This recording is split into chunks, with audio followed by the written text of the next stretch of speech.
ultimately, if you're not around to do good, what's the point? You've got to be financially stable in order to be there in the first place to do the good. Trust your team and build a good team of people around you. Understand your own knowledge gaps and try and fill those knowledge gaps with some good people. I think the main thing is being able to see that impact firsthand, but also making sure that every single member of the team, no matter what role they're at, whether they're on the ground, whether they're in the office, that they know that they have a part to play. Their role is important. They all represent the brand. Hi, Lucy. Thank you very much for joining us today. Can you tell us a little bit about your background and Raleigh International? Absolutely. So I'm Lucy, the Managing Director of Raleigh International. My background is in the not-for-profit sector. So for almost a decade, I've worked for charities, primarily in healthcare and cancer. And for the last 4 years, I've been living and breathing Raleigh International. And we create expeditions for young people aged 17 to 24. So that's expeditions for 10 weeks, 7 weeks and 5 weeks. And we currently have expeditions in Costa Rica, South Africa and Borneo. And the idea is that a venturer, as we call them, takes part in a community volunteering project, an environmental volunteering project and an adventure challenge. So whilst they are taking part in meaningful work, contributing to the UN Sustainable Development Goals, they're also developing personally as well. So pushing themselves out of their comfort zone, experiencing challenge like they've never have before, developing essential skills, leadership, communication, teamwork, things like that are going to help them cope with the ups and downs of everyday life, the things that we all go through, but also help them develop professionally. So things to put on their CV, help them with job applications, things like that. And I really believe that now more than ever, young people need something like Raleigh. If you're doing D&V or something that's getting you out of your comfort zone, particularly after the challenges that young people faced during COVID, and I saw it myself with my son, giving young people the opportunity to step out of their comfort zone, meet different people, learn communication skills and just get out there in the world, I think is more relevant than ever. So yeah, that is a little bit about Raleigh. Raleigh International's had some pretty big changes recently. Can you tell me a little bit about the challenges that you've had and how that's helped shape what the organisation is today? Yeah, so I'm assuming you're referring to the big one, which is Raleigh International Trust going into voluntary liquidation in 2022. And yeah, of course, that was a huge challenge and it was a massive shock to myself. I was working at Raleigh for the time, for everyone that works there, all the people that had, volunteered in the past and were going to volunteer. And it was an extremely difficult time for so many involved. It was an organisation that people loved and adored and had done for over 40 years. And luckily, the Impact Travel Group acquired the brand 3 months later. So we had an opportunity to start from scratch, I guess. And whilst we had this huge legacy to live up to, we were also a startup at the same time.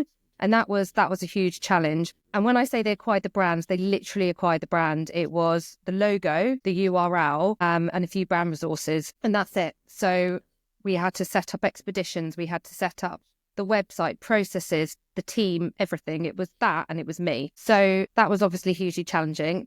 But I think the biggest thing, because that you can do, you can get people in to support you who understand and know Raleigh, but it's building up the trust of your alumni, of the people that support you, trust in your reputation. That's the biggest thing I think you have to build up. And how do you do that? How do you show people that you're still Raleigh? You're still who you say you are and who you were. And I think that was the most difficult thing. What we did was just make sure we were listening to everyone. We're not necessarily the ones that know best. Raleigh is Raleigh because of the people. So we just listened to what everyone had to say and take that on board and hope that we would show people through actions and through what we were doing. And hopefully we have proven that we are still Raleigh. But I think how it's helped shape us as well is it really gave us an opportunity, like I said, to step back and to say, okay, what can we do differently? What went well? What didn't go so well? And how can we make Raleigh even better so that it will stay for years to come as that organisation that people love?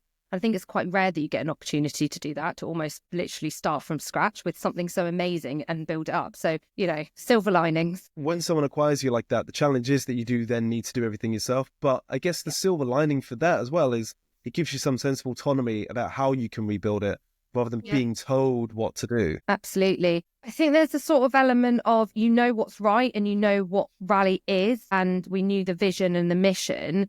there are some elements of everyone has a certain idea of what it should be. And there definitely was an element of that, whether it's an investor or a supporter. And ultimately, you have to trust your gut as well and look at the bigger picture. But yeah, that is an amazing thing and a huge responsibility, quite terrifying actually to take on. And I suppose you just have to take that out of your mind a little bit and just be like, okay, what is right for this organisation? But most importantly, for the young people that are going on the expeditions. And I think going back to basics, the beginning of why do we actually exist? Why is this organisation special? Why are we here? Why do people want to go on us? And I think going back to that was our North Star a little bit.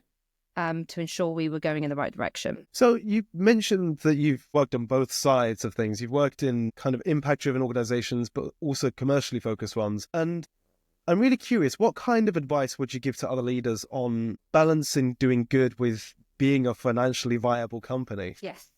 It's a tricky one, and it was definitely a learning curve for me coming from the kind of the charity sector. And there definitely is a view, I think anyway, particularly in the UK maybe, that charity's good, anything else not so good. And I always had that a little bit in my head as well. All I ever wanted to do was work for the charity sector, and that's what I did. And it was almost like, going over to the dark side a little bit. But actually, what I realised is if you have the right people in place and you have a good vision and mission and you believe in what you do, you can do both. And if anything, in some cases, you can do it better. And I think, that's one of the biggest things that I learned. But also that you can't please everyone. I touched on it before, but this is difficult, particularly for myself. I'm a people pleaser. Naturally, it's, just where I kind of feel most comfortable. But you can't please everyone. Everyone will have an opinion, and that's okay. And you can listen, but you can't change everything you're doing based on one person being unhappy or having a certain opinion. You just can't. And that's something that I've really learned as well. And just to kind of stick to your guns and stand firm, I guess. But I think the main one is balancing impact, cost, and experience. I think that has really stood me well over the last few years. So you want ideally something that's high impact, really cool experience, and that doesn't cost the earth. Obviously, that's the dream, right? But for example, take snare sweeping. Every snare that you remove is good. It makes a difference and it's cost effective. Great. But it'd be really, really boring if we got our volunteers to do that every single day. Like no one would sign up for it. No one would pay for it. Like, yes, you're making an impact, but also you're going to be bored, right? Another example, if you were in Kruger National Park, you want to do fence patrols. The best way to do that is to get yourself in a helicopter and to see from above. Awesome experience. So exciting. You get to go in a helicopter. High impact, high experience. Cost, astronomical. Like, you can't balance that. So I think it's about finding the sweet spot that you're going to know that you're delivering an impact, because that's what you're there for. That's what you want to do. That's why people volunteer, because they want to see that they're having an impact as well. They want to have a great experience. That's why they're coming with you. They want to do good, but they want to get out something for themselves as well. And why shouldn't they? But also it has to be cost effective, because ultimately, if you're not around to do good, and what's the point? You've got to be financially stable in order to be there in the first place to do the good. So I think sometimes it was a bit tricky for me kind of balancing that. But long term, I think, I want to be here. I want to create a sustainable organisation that's going to be here for the long run for another 40 years and another 40 years after that. And that's, giving people the best experience with a brilliant impact, but being careful on your costs. There's a couple of really interesting bits there. So the experience thing I find quite interesting, because a lot of the time companies, especially sustainability companies, will balance impact with cost or revenue, let's say. But the experience that you just mentioned there, I look at as the customer experience. Yeah. So obviously with you, it's like these young people going off and doing this thing, whether or not that's a good experience. But for companies, that is also customer experience. And I think if it's a tech product, how easy it is to use, or whether you're working with like an agency, what it's like to speak with their people, that's one that gets missed quite often by companies. So that's a good one. The other one was around being financially stable as well as being able to make an impact. I have spoken to a fair number of founders now who don't want to grow anymore because they feel like they're already making a big impact, and they don't understand that if they grow the business more, they'll have more impact. But that means that they have to almost get out of their comfort zone, either delegate to more team members, take a bit of a risk in hiring new people so that they can make a bigger impact. Would you have any advice for those kind of founders or CEOs where maybe they are stuck in their comfort zone? Yeah. That's a good one. I think it really does depend on the individual and the business, because there will be a time where you don't want to grow too fast, because that can be dangerous too. You're putting too many eggs in one basket and it doesn't pay off, and then that's risky, right? So I would say focus on one element of your business. For example, for us, instead of growing all the expeditions or opening 5 new countries at once, we would just focus on one, building them up to their kind of optimal capacity, for example, making sure and test running it. If you do things too fast, it is scary and it can go wrong. But I think, testing and proving that it can work, but just take the step, got to. So you mentioned before during one of our previous talks that over half your team at this point are Raleigh alumni, which is amazing. How do you create that culture where it inspires that kind of loyalty and passion from people? Well, I suppose firstly, I definitely can't take the credit. All the credit for sure, because that is something that's so inherent to Raleigh as product, experience, whatever you want to call it. It is something that when you experience it, it is so special. It stays with you for a long time. You're with people for 10 weeks at a time going through challenging situations. That's going to, bond you for life, but it also bonds people with the organisation. So we have people, wanting to work for Raleigh and wanting to be part of it because they can see the impact firsthand. They believe in it. And all of my team, whether they're an alumni or not, they 100% believe in what they do and what Raleigh does. I think the main thing is being able to see that impact firsthand, but also making sure that every single member of the team, no matter what role they're at, whether they're on the ground, whether they're in the office, whatever level, that they know that they have a part to play. Their role is important. And I genuinely believe it because it's true. Because whatever role any of my team are at, their role is important in making the user experience better, making the expedition better, making Raleigh better. They all represent the brand. So whether it's, sharing case studies or positive news, or, we all have a really good relationship and to tell each other all the time about what we're doing and how it's making an impact. And I think that draws people to the organisation for sure. Trust as well. I have a huge trust in my team. We work completely remotely, so we're a completely virtual organisation. And that can actually be quite a challenge if you're trying to build a good culture. So maybe part of me has been really aware of that. So I'm just really keen on making sure that we've got good processes in place. We do regular catch-ups, and not just work ones, the fun ones as well, that maybe aren't so fun anymore after COVID and everyone has to do online quizzes, but I promise they like them. I hope so anyway. And just making it interesting and fun as well. I mean, work, you're there every single day, it's a big part of your life. And I think you've got to make it interesting and fun and a place that people want to be. I think that goes to also just hiring the right people. Getting the right people in the first place is a huge part of the challenge, I guess. If you have a really good understanding of what your culture is and what you represent as an organisation, you're going to have a better chance of getting the right people in that fit and match that culture. So yeah, we've got good people and hopefully they enjoy and love what they do. You mentioned there about having that kind of first-hand experience of once they make an impact, they can feel it and they can understand it. And I find that a lot in sustainability in general is when it feels like it is an abstract concept, then no one really understands it, no one cares about it, no one feels anything about it. But once they kind of go and work on a farm or go plant a tree or whatever it might be, it becomes a lived experience and they see the change that they're making. And it's really inspires people. And I've seen it happen. I want to touch on the recruitment. Once you've got a kind of a good idea of what your company culture is and you're looking for those kind of people, how is it you find the people that are the right fit for Raleigh? Yeah. It's a good question. Well, firstly, obviously, a lot of it is, and this is going to sound really basic, but putting together a really good job description that accurately describes what you're looking for, the sort of person that you're looking for that role, and being really honest from the get-go about what you're looking for and what you can offer as an organisation. There's nothing worse than being in an interview and being told amazing things and then turning up at an organisation and feeling like you've not quite bought into something you maybe a little bit lied to or anything like that. So I think that's important, just being really honest in the recruitment process and understanding that it's not just an interview for them.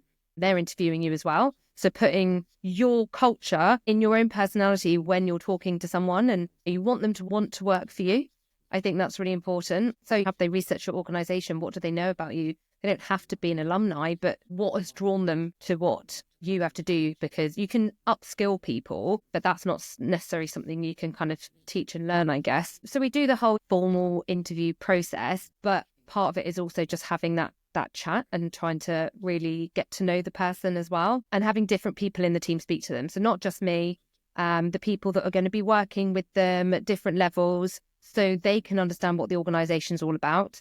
But also my team can feed in as well. Like, so invaluable listening to what my team have to say, because if you're doing 5-10 interviews, it can get quite overwhelming. So having other people say, Lucy, this is what I think is really helpful. Yeah, for sure. I've done my fair share of interviewing before as well, and it almost starts to blur into each other a little bit. It gets a bit difficult. It does, and you want to be fair, and you want to give everyone a good opportunity, right? And have a fair process. And I think sometimes that isn't just having that one interview; it is having follow-up chats or whatever you want to be really sure. And I think that's important because it's people's lives at the end of the day. So Raleigh works with a lot of different kinds of stakeholders, like young people, alumni, donors, I guess local organizations, international organizations. What are the best strategies you found to build strong engagement with all those different kinds of people? Yeah. And I guess how can people watching apply that to their organization? One of the main things is understanding who they are and what they want and why they want to interact with your organization, and tailoring that to them. And that doesn't mean lying or changing what you're doing for the person. It just means what is going to be interesting to that person. What's the main reason that they want to be part of what you do? And I think really understanding that is important, and having a genuine conversation. And again, as I said with the staff, it goes back to being an honest and just a normal human person, I think. Sometimes you can be very business, and that just naturally doesn't work for me. It's not my style, and I like to get to know people. And build relationships and really know them. Because at the end of the day, we're all just people, doing our jobs, and hopefully you're doing a job that, you really care about. So I think building relationships, making it mutually beneficial. At the end of the day, everyone obviously is wanting something for themselves as well as, to contribute something as well, and understanding that is important, and that's fine. But also involving them. One of our main stakeholders, I've spoken about them before, is our alumni network. We've had, over 55,000 people over the years travel with us, and, hugely vocal group of people. And I think just asking them for help as well, and being really honest about what we're doing as an organisation, and not hiding behind, reports and things like that, but actually saying, look, this is where we're at, this is what we're doing, this is where we're kind of struggling, this is where we're going. And I found that to be really, really helpful. We have an alumni society. We have them all over the globe, but our UK one in particular I speak to quite a lot. And they're brilliant, and they just want the organisation to succeed. And I'll say very honestly, we're a bit down on recruitment for this or whatever. And they're like, right, they want to get involved because you've been honest and transparent and spoken about it, because they want to see the organisation succeed. No one expects everything to be perfect all the time, So yeah, be personal, friendly, human, understand your audience, I guess. And be a corporate robot. Yeah, because it's boring. It's funny, you mentioned there kind of like tailoring the way you speak to each stakeholder based on what they need. It's basically marketing. It's the same thing. Yeah, it is. Tailoring your message and what you do based on that person and what they need. It's funny. I think of recruitment as sort of marketing in a way as well. Like you can kind of map that whole client acquisition onto employee acquisition as well. Like 100%. Marketing is getting the job descriptions out there. Sales is like that interview process. And then I guess like the customer experience is what they actually feel like once they're inside a business, and if they enjoy the culture or not. It really is like that. I mean, my background's in marketing and communication. So yeah, for me, everything, I'm wired like that. But it's so helpful because also it's to do with the psychology of people as well, right? Just understanding people, really. And the whole user journey is important, whatever part of the business or whatever project you're doing. Like, I think the same way as well. It can make things a little bit reductive because then you should look at everything through the lens that you understand. But that's true. That's why it's good to have other people that have other skill sets around you. If you had one piece of advice for other business leaders in sustainability or just in impact-driven organizations, what would it be? Trust your team and build a good team of people around you. Understand your own knowledge gaps and try and fill those knowledge gaps with some good people. When I first started and it just was me, like I said, my background is in marketing. So I felt really confident and comfortable in that area and experience of the business, growing a team, all of that sort of stuff. But I knew there were areas that I didn't know as well. For example, the operational side of things. And I relied on other people to fill those and learn from them as well. And I'd say that was one of the most important things you can do is, just surround yourself with good people. Definitely. I actually want to dig into that one a little bit though, finally. Okay. You mentioned trust there. What kind of tactics or strategies would you have for other business leaders, especially when they're sort of starting their journey, maybe at like 10 to 20 employees? Yeah. How could they learn how to delegate better, especially when it comes to, I guess, sales is the big one that I speak to a lot of founders about, where they don't like to step out of the sales process because they don't trust anyone to like take it on. Do you have any tactics or strategies for the people to just kind of let go and trust? I suppose I'm also in the position where I don't have time to be doing everyone's jobs anyway. You know what I mean? Like I need other people to do that. And I think if you're training people, if you're finding the right people, training them properly and delegating, and that doesn't mean just giving people tasks, it's properly and effectively handing work over and supporting them to do that and having good processes. If you have a good sales process and you believe in your process and you train people up to do that, you should be able to trust them to do it. And if not, then I feel like something's not working along the way. It might not be the right person, it might not be the right process. Maybe you've not delegated properly, whatever it may be. And it is hard, especially when you feel like something's like your baby and you've grown it. But I feel like incredibly fortunate. My team are genuinely, they're amazing. And I couldn't do without them. And I definitely wouldn't have time not to trust them. But think also, when you feel like you're trusted, you also want to do a really good job. And I hope that that's part of it as well. I'm not breathing down their neck. I'm there to support them when they need them. Yes, I might make some difficult decisions sometimes, get involved, but I've given them the space to do their job well. So they want to do it and they can do it. Don't get me wrong. I do have moments where I kind of say, do you need me to butt out? Am I butting in? But yeah, that's what I would say. Yeah, for sure. And I think it's like that trusting, when people feel like they have the autonomy to do something, it gives them that like intrinsic motivation 100%. To do it. Yeah. Definitely. Yeah. You mentioned there like handing over tasks to people and delegating correctly. How do you do that best in terms of like handing over tasks and processes? Firstly, you want to make sure what you're handing over, is it to the right person? Is it something you should be handing over? Are you handing over just because you don't want it on your plate and you want someone else to do it? Or actually, is it the best thing to do? And having a little think about that, I think, is important. And making sure you're spending the time on doing it, because if you want it done a certain way or properly, then it's only fair on the other person and yourself that you are putting the time and effort into handing that over. So clear objectives, clear deadlines, timescales, things like that, whether it might be a handover meeting, it might be an email, whatever it may be. I think that delegation is really important. And it's actually harder than it sounds sometimes to delegate work, especially like I was saying before, if you've got something that you care a lot about or whatever it may be. But yeah, if it goes back to the right people, doesn't it? Finally, do you have anything else you want to add or anything you'd like to say before we finish up? I suppose just going back to the last thing, that the main thing that I learned, I guess, was that balancing impact, experience and cost. I think that's probably the main thing that I would highlight that has helped me in this role and grow and develop in this role. But no, thanks for having me. Thank you. Enjoy the rest of your day.